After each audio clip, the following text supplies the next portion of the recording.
John here.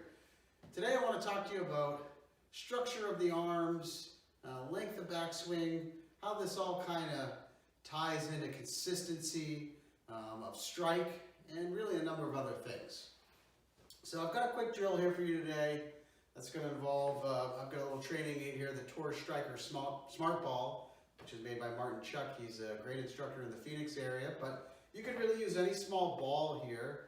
And what we're going to try to accomplish today is understand that the structure that we set up with our arms, nice and relaxed here with our arms, and this distance that's in between our elbows stays pretty constant in the swing. Okay, so we see a lot of times where players will take it back here and then we lose this ball as we create a lot of gap in between our elbows here.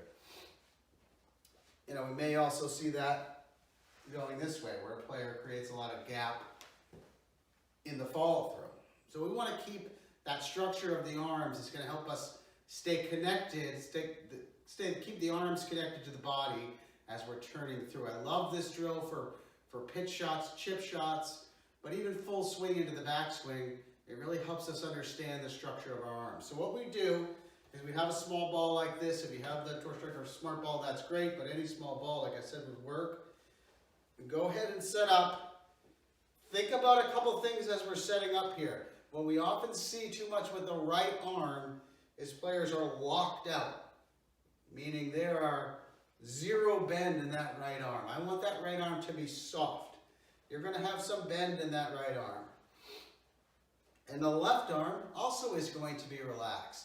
There can be a little bit of bend in that too. We don't need to have perfectly straight arms here. We want to stay pretty nice and relaxed.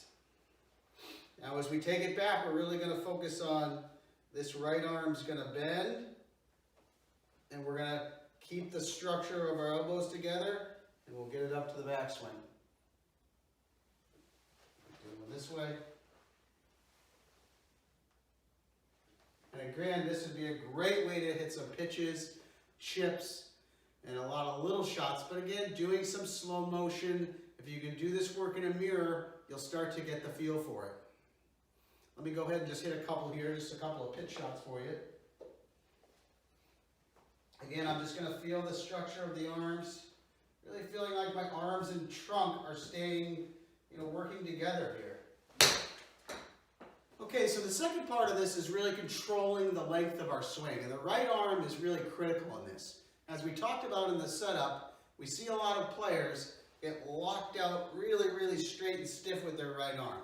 We want to have that relaxed to begin with, and we are going to allow it to bend. But what we often see is players where they're going to overbend this right arm, again in an effort probably to really wind up, create some more turn, create maybe even a longer swing. Even I have been starting to feel like my swing is shortening up and trying to gain length.